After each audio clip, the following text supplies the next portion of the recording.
જોઈ રહ્યા છો ગુજરાતની એક એવી ચેનલ કે જે તમારા શહેરના પળે પળના સમાચારો તમારા સુધી પહોંચાડે છે. સ્વાગત છે આપનું A1 અભિક્રાઇમ ન્યૂઝમાં.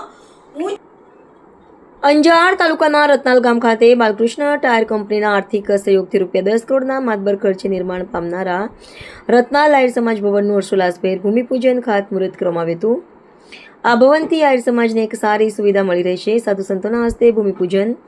રત્નાલ આહિર સમાજના માર્ગદર્શન હેઠળ આયોજિત કાર્યક્રમમાં સાધુ સંતો અને રત્નાલ આહિર સમાજ અને પંથકના આગેવાનોના હસ્તે ભૂમિપૂજન શાસ્ત્રોક્ત વિધિવિધાનપૂર્વક કરવામાં આવ્યું હતું.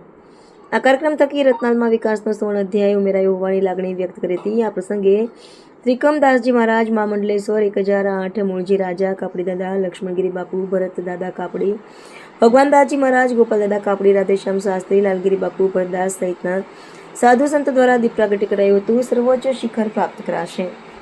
અંજાર સચ્ચિદાનંદ મંદિરમાં ત્રિકમદાસજી મહારાજે કહ્યું કે આ ભવનના નિર્માણ થકી રત્નાલ આહિર સમાજ વિકાસનું સર્વોચ્ચ શિખર સર કરશે.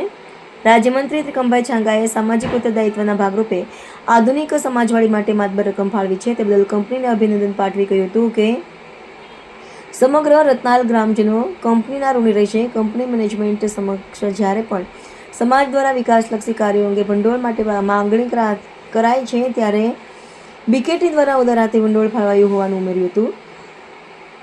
રાજ્યમંત્રીએ વાડાબદીથી દૂર રહેવાની ટકોર કરી હતી. સમાજના સમૂહ લગ્ન સમિતિ અને યુવા કાર્યકરો આવા આયોજન બદલ શુભેચ્છાઓ પાઠવી આ ભવન ભવિષ્યમાં સમગ્ર રત્નાલ ગામના વિકાસનું એપિસેન્ટર બનશે તેવી લાગણી વ્યક્ત કરવામાં આવી. રિપોર્ટર ભરત ઠાકોર, કચ્છ.